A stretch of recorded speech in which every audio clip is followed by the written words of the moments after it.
Did I not tell you she was innocent? So are the Prince and Claudio, who accused her upon the error that you heard debated. But Margaret was in some fault for this, although against her will, as it appears in the true course of all the question. Yeah, I know. Well, I'm glad that all things sort so well. And so am I, being else by faith enforced, to call young Claudio to a reckoning for it. Well, daughter, and you gentlewomen all, withdraw into a chamber by yourselves, and when I send for you, come hither masked.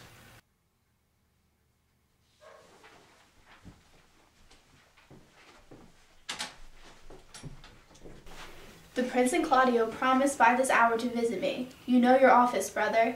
You must be father to your brother's daughter and give her to young Claudio. Which I will do with confirmed countenance. Friar, I must entreat your pains, I think. To do what, Signor? To bind me or undo me, one of them. Signor Leonardo, truth it is, good Signor, your niece regards me with an eye of favor. That I my daughter lent her, 'tis most true. And I do, with an eye of love, requite her.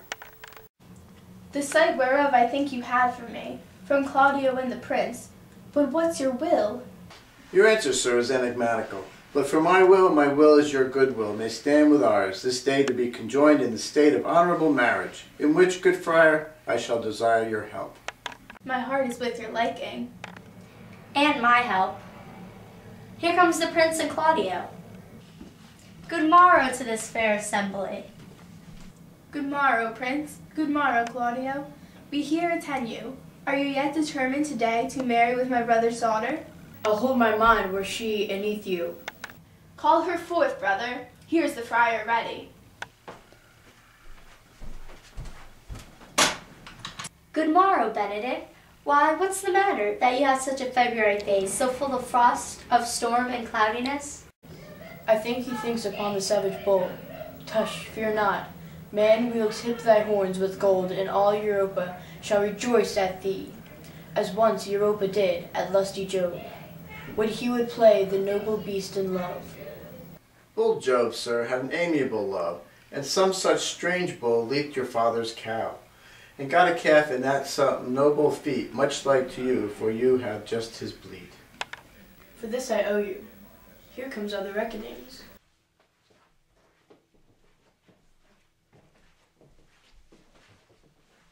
Which is the lady I must seize upon?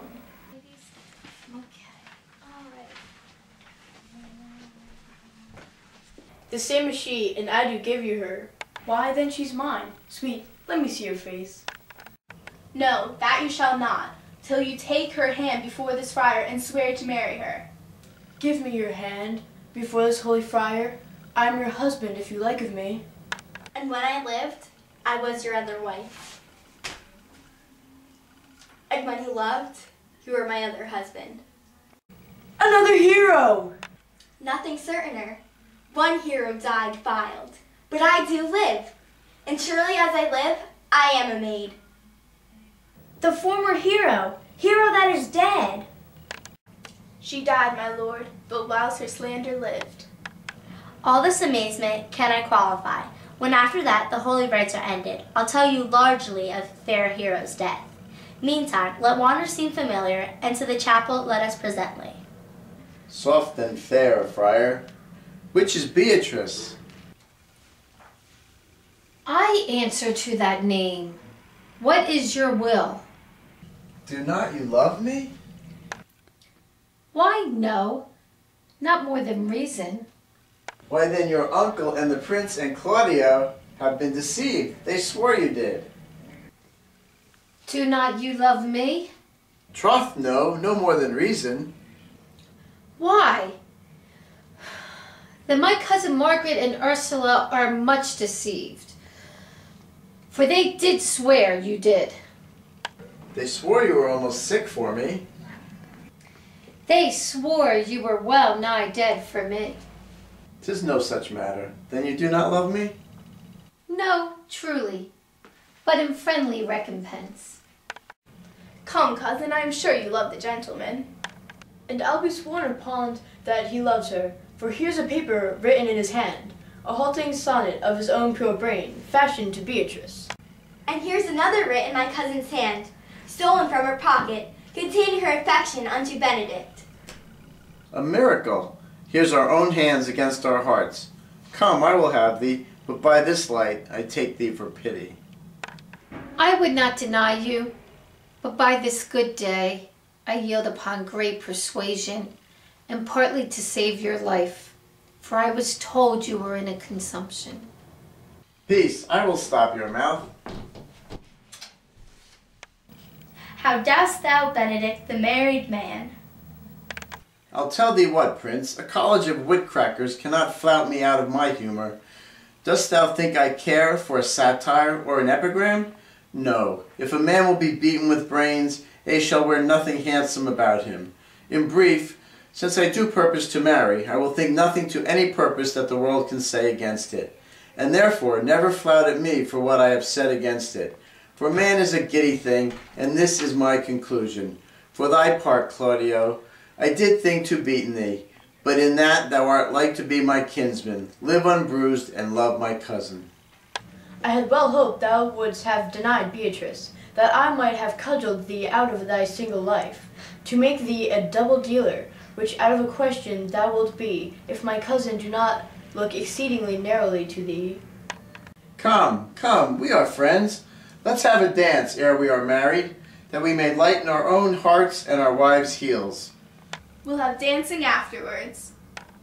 First, of my word, therefore play, music. Prince, thou art sad. Get thee a wife, get thee a wife. There is no staff more reverend than one tipped with horn. My lord, your brother John is ta'en in flight, and brought with armed men back to Messina. Think not on him till tomorrow. I'll devise thee brave punishments for him. Strike up, pipers.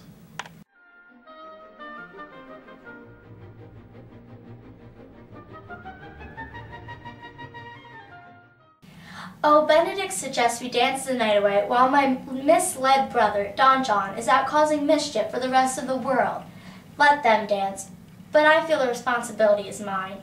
He is my brother, and therefore his actions are mine. His last name is mine, and all that he does reflects on me. Is it just to leave this affair to seek my brother, or should I join the others?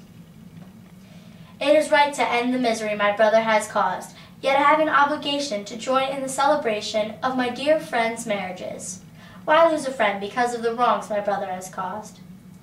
If I am to wait a night, can Don John really do much damage?